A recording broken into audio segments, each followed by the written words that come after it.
स्कंद दुसरा, अध्याय दुसरा. भगवंतांच्या स्थूल आणि सूक्ष्म रूपांची धारणा तसेच क्रममुक्ती आणि सद्योमुक्तीचे वर्णन. श्री शुक म्हणाले, सृष्टीच्या प्रारंभी ब्रह्मदेवाने याच धारणेद्वारे प्रसन्न झालेल्या भगवंतांपासून लुप्त झालेली सृष्टीविषयक स्मृती प्राप्त करून घेतली होती. त्यामुळे त्यांची दृष्टी यथार्थ आणि बुद्धी निश्चयात्मक झाली. त्या योगे त्यांनी प्रलयापूर्वी प्रमाणे या जगताची निर्मिती केली. वेदांची वर्णनशैली ही अशाच प्रकारची आहे की लोकांची बुद्धी स्वर्ग आदी मिथ्या सुखाच्या फेऱ्यात अडकते. जीव तिथे सुखाच्या वासनेने स्वप्न पाहिल्यासारखा भटकत राहतो. पण त्या मायामय नगरीत कोठेच त्याला खऱ्या सुखाची प्राप्ती होत नाही. म्हणून विद्वान पुरुषांनी विविध नावाच्या पदार्थाशी कामापुरताच व्यवहार केला पाहिजे. त्यांच्यामध्ये साध नाही असा बुद्धीचा निश्चय करून पूर्ण सावध राहावे. संसारातील पदार्थ विनासायास प्रारब्धानुसार मिळतात हे लक्षात घेऊन त्यांच्या प्राप्तीसाठी व्यर्थ प्रयत्न करू नयेत. जमिनीवर झोपता येते तर पलंगासाठी प्रयत्न कशाला? हात आपोआप मिळाले आहेत तर उषा तक्क्यांची काय आवश्यकता? ओंजळीने काम भागते तर पुष्कळशा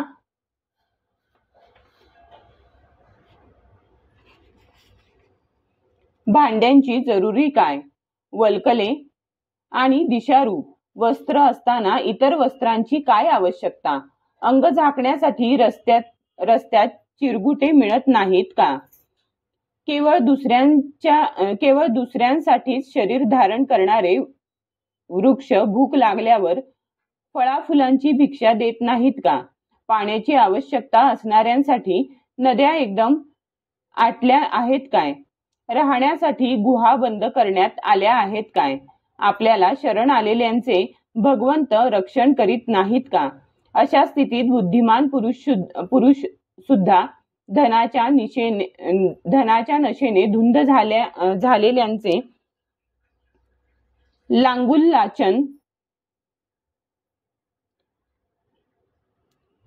झालेल्यांचे लांगुल चालन का करतात? अशा प्रकारे विरक्त झाल्यानंतर आपल्या हृदयात नित्य विराजमान स्वतः सिद्ध आत्मस्वरूप परम प्रियतम परम सत्य जे अनंत भगवान आहेत त्यांचे आनंदाने दृढ निश्चयपूर्वक भजन करावे. कारण त्यांचे भजन केल्यानेच जन्म मृत्यूच्या फेऱ्यात अडकविणाऱ्या अज्ञान रूप कारणाचा नाश होतो. त्या संसार रूप वैतरणी नदीत पडून आपली कर्मजन्य दुःखे भोगणाऱ्या लोकांना पाहणारा पशुखेरीज दुसरा कोणता मनुष्य भगवंतांची मंगल धारणा सोडून त्या नाशवंत विषयोपभोगात आपले चित्त भटकू देईल? काही साधक आपल्या शरीरातील हृदयाकाशात विराजमान असलेल्या 4 हातांत शंख, चक्र, गदा आणि पद्म धारण करणाऱ्या प्रादेशा एवढा भगवंतांच्या स्वरूपाची धारणा करतात. त्यांच्या मुखावर प्रसन्नता झळकत आहे. नेत्र कमळासारखे विशाल आहेत. त्यांनी कादंबाच्या फुलातील केसराप्रमाणे पितांबर धारण केला आहे. श्रेष्ठ रत्नजडित असे सोन्याचे बाजूबंद दंडांमध्ये शोभा देत आहेत. डोक्यावर अतिशय सुंदर मुकुट आहे आणि बहुमूल्य रत्नजडित अशी कुंडले कानात झगमगत आहेत. त्यांची चरणकमले योगेश्वरांच्या उमललेल्या हृदय कमलाच्या कोशावर विराजमान झालेली आहेत. त्यांच्या हृदयावर श्रीवत्स चिन्ह आहे. गळ्यात कौस्तुभ मणी शोभत आहे आणि वक्षस्थळावर कधी न कोमेजणारी वनमाला रुळत आहे. त्यांनी कमरेला मेखला, बोटांमध्ये बहुमूल्य अंगठ्या, पायांमध्ये नुपुरे आणि हातांमध्ये कडी असे अलंकार धारण केलेले आहेत. त्यांच्या केसांच्या बटा अतिशय सुंदर, निर्मल, कुरळ्या आणि काळ्याभोर आहेत. त्यांचे मुख मंद हास्याने शोभून दिसत आहे. लीलेने केलेले मुक्त हास्य आणि कृपादृष्टीयुक्त कटाक्षांनी ते भक्तजनांवर अपार कृपेचा वर्षाव करीत आहेत. जोपर्यंत अशा धारणेवर मन स्थिर होत नाही तोपर्यंत वारंवार चिंतनाने भगवंतांकडे पाहण्याचा प्रयत्न करावा. भगवंतांच्या चरणकमलांपासून सुरुवात करून त्यांच्या हास्ययुक्त मुखकमलापर्यंत एकेका अवयवाची बुद्धीने धारणा करावी. जसजशी बुद्धी स्थिर होत जाईल आणि जेव्हा एकेका अंगाचे ध्यान व्यवस्थित होऊ लागेल तेव्हा ते सोडून दुसऱ्या अंगाचे ध्यान करावे. जोपर्यंत सगुण निर्गुण द्रष्टा स्वरूप भगवंतांशी अनन्य भक्तियोग साधत नाही तोपर्यंत साधकाने नित्य नैमित्तिक कर्मे झाल्यानंतर एकाग्रतेने भगवंतांच्या वर वर्णन केलेल्या स्थूल रूपाचे चिंतन केले पाहिजे. परीक्षिता, जेव्हा योगी पुरुष या लोकाचा त्याग करण्याची इच्छा करील तेव्हा त्याने देश व कालाला मनात थारा देऊ नये.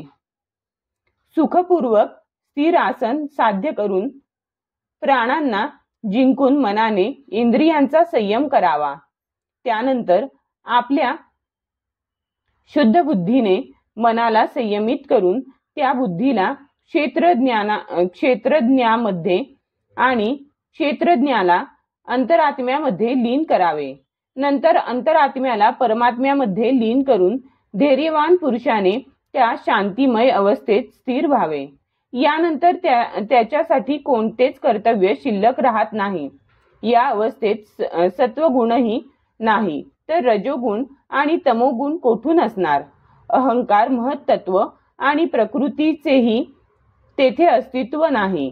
अशा स्थितीत जेथे देवतांच्या नियामक अशा काळाचाही प्रभाव चालत नाही तेथे देव आणि त्यांच्या अधीन असणारे प्राणी यांचे काय चालणार? हे नाही असे म्हणून योगी लोक परमात्म्याहून अन्य पदार्थांचा त्याग करू इच्छितात आणि शरीर व त्याच्या संबंधी पदार्थामध्ये आत्मबुद्धीचा त्याग करून हृदयाच्या द्वारा पदोपदी भगवंतांच्या ज्या परमपूज्य स्वरूपाला आलिंगन देतात तेच भगवान विष्णूंचे परमपद आहे असे सांगतात. ज्ञानदृष्टीच्या बळावर ज्याच्या चित्तातील वासना नष्ट झाल्या आहेत त्या ब्रह्मनिष्ठ योग्याने प्रथम टाचेने शिवणीवर दाब देऊन स्थिर व्हावे. नंतर शांतपणे प्राणवायूला षटचक्र भेदन करून वर न्यावे आणि शरीर सोडावे. जितेंद्रिय योग्याने नाभिस्थानातील मणिपूर चक्रात असलेल्या वायूला हृदयातील अनाहत चक्राचा तेथून उदान वायूद्वारा वक्षस्थळावरील विशुद्ध चक्रात आणि त्यानंतर त्या वायूला हळूहळू टाळूच्या मुळापर्यंत न्यावे. त्यानंतर 2 डोळे, 2 कान, नाकाची 2 छिद्रे आणि मुख हे 7 छिद्रे बंद करून टाळूच्या मुळात स्थिर झालेल्या वायूला भ्रूमध्यातील आज्ञाचक्रात घेऊन जावे. कोणत्याच लोकात जाण्याची इच्छा नसेल तर अर्धी घटकापर्यंत त्या वायूला तेथेच थांबवून ठेवून स्थिर लक्षासह त्याला सहस्त्रार चक्रात नेऊन परमात्म्यात स्थिर करावे. यानंतर ब्रह्मरंध्राचा भेद करून शरीर सोडावे. परीक्षिता, जर योग्याची अशी इच्छा असेल की आपण ब्रह्मलोकात जावे, अष्ट महासिद्धी प्राप्त करून घेऊन आकाशात हिंडणाऱ्या सिद्धांच्या बरोबर विहार करावा किंवा त्रिगुणमय ब्रह्मांडाच्या कोणत्याही प्रदेशात विहार करावा तर त्याने मन आणि इंद्रियांना बरोबर घेऊन शरीरातून बाहेर पडावे. योग्यांचे शरीर वायूसारखे सूक्ष्म असते. उपासना, तपस्या, योग आणि ज्ञान यांची साधना करणाऱ्या योग्यांना त्रैलोक्याच्या आत आणि बाहेर सर्वत्र जाता येते. कर्मांनी असे जाता येत नाही. परीक्षिता, योगी ज्योतिर्गमय मार्ग असलेल्या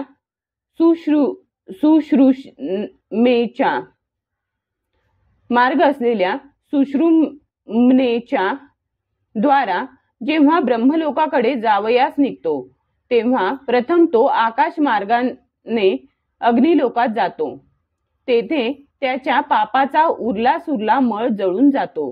तेथून तो त्याच्यावर असलेल्या भगवान श्रीहरींच्या शिंशुमार नावाच्या ज्योतिर्गमय चक्रावर पोहोचतो. भगवान विष्णूंचे हे शिंशुमार चक्र ब्रह्मांडाच्या भ्रमणाचे केंद्र आहे. त्याचे अतिक्रमण करून अत्यंत सूक्ष्म आणि निर्मल शरीराने तो योगी एकटाच महरलोकात जातो. हा महरलोक ब्रह्मवेत्यांनाही वंदनीय आहे आणि तेथे कल्पापर्यंत आयुष्य असणाऱ्या देवता विहार करीत असतात. जेव्हा प्रलयकाल जवळ येऊन ठेपतो तेव्हा खाली असलेले लोक शेषाच्या मुखातून निघालेल्या आगीने भस्म होत असलेले पाहून तो योगी ब्रह्मलोकात निघून जातो. जेव्हा प्रलयकाल जवळ येऊन ठेपतो तेव्हा खाली असलेले लोक शेषाच्या मुखातून निघालेल्या आगीने भस्म होत असलेले पाहून तो योगी ब्रह्मलोकात निघून जातो. जे सिद्ध योगी ब्रह्मलोकातील विमानांवर निवास करीत असतात त्या ब्रह्मलोकाचे आयुष्य ब्रह्मदेवाच्या आयुष्यासारखे 2 परार्धांचे असते. तेथे शोक नाही की दुःख नाही, म्हातारपण नाही की मृत्यू नाही. असे असल्यामुळे तेथे कोणत्याही प्रकारचे दुःख किंवा भय कसे असू शकेल. तेथे फक्त एकाच गोष्टीचे दुःख आहे, ते म्हणजे या परमपदाला न जाणणाऱ्या लोकांच्या जन्म मृत्यूच्या अत्यंत घोर संकटांना पाहून तेथील लोकांना दयेमुळे जे मोठेच दुःख होते ते. तो योगी सत्यलोकात गेल्यानंतर निर्भय होऊन आपल्या सूक्ष्म शरीराला पृथ्वीमध्ये विलीन करतो आणि पुन्हा उतावीळ न होता 7 आवरणांचे भेदन करतो. पृथ्वी रूपाने पाण्यात, पाणी रूपाने अग्निमय आवरणात विलीन होऊन तो ज्योती रूपाने वायुरूप आवरणात येतो.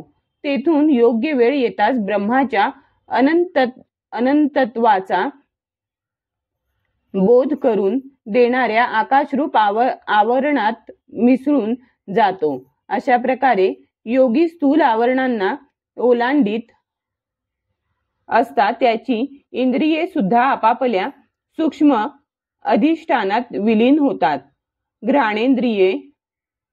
घ्राणेंद्रिय अंध तन्मात्रेत, रस तन्मात्रेत,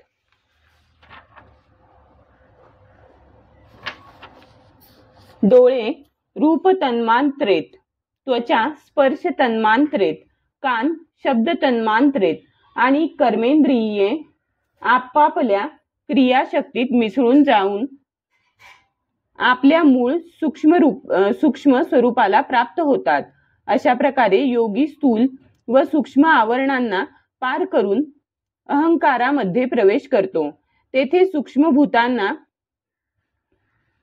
तामस अहंकारात, इंद्रियांना राजस अहंकारात,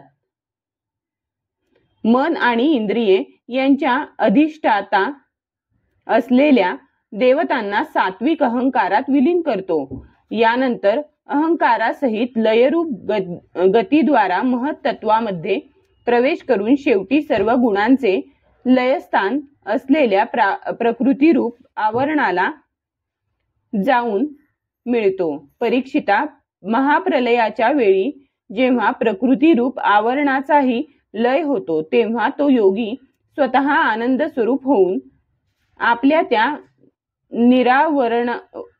निरावरण रूपाने आनंद स्वरूप असलेल्या शांत परमात्म्याला प्राप्त करून घेतो.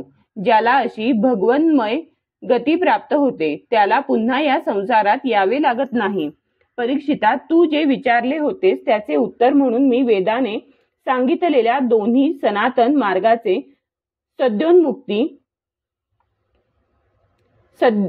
दोन्ही सनातन मार्गांचे सद्योमुक्ती आणि क्रममुक्ती तुला वर्णन करून सांगितले. प्रथम ब्रह्मदेवाने भगवान वासुदेवांची आराधना करून त्यांना जेव्हा विचारले होते तेव्हा हेच दोन्ही मार्ग त्यांनी ब्रह्मदेवाला सांगितले होते. या संसार चक्रात पडलेल्या मनुष्याला ज्या साधनाने भगवान श्रीकृष्णांची अनन्य भक्ती प्राप्त होईल त्या व्यतिरिक्त आणखी दुसरा कोणताच कल्याणकारी मार्ग नाही. भगवान ब्रह्मदेवांनी एकाग्र चित्ताने सर्व वेदांचे 3 वेळा अध्ययन केले आणि आपल्या बुद्धीने निश्चय केला की ज्यामुळे सर्वात्मा भगवान श्रीकृष्णांविषयी अनन्य प्रेम निर्माण होईल तोच सर्वश्रेष्ठ धर्म होय. समस्त चराचर प्राण्यांमध्ये त्यांच्या आत्म्याच्या रूपाने भगवान श्रीकृष्णच दुग्गोचर होतात. कारण बुद्धी इत्यादी दृश्य पदार्थाचे साक्षीभूत एकमात्र द्रष्टे भगवान आहेत. या अनुमानावरून हे सिद्ध होते. परीक्षिता, यासाठी मनुष्याने सर्व काळी आणि सर्व स्थितींमध्ये आपल्या संपूर्ण शक्तीनुसार भगवान श्रीहरीचेच श्रवण, कीर्तन आणि स्मरण करावे. हे राजन, संत पुरुषांनी सांगितलेल्या आत्मस्वरूप भगवंतांच्या मधुर कथांचे अमृत जे आपल्या कानांच्या द्रोणात भरभरून त्यांचे श्रवण करतात ते विषयांनी विषारी झालेले अंतःकरण शुद्ध करतात आणि भगवान श्रीकृष्णांच्या चरण कमलांपाशी जातात. अध्याय 2 समाप्त.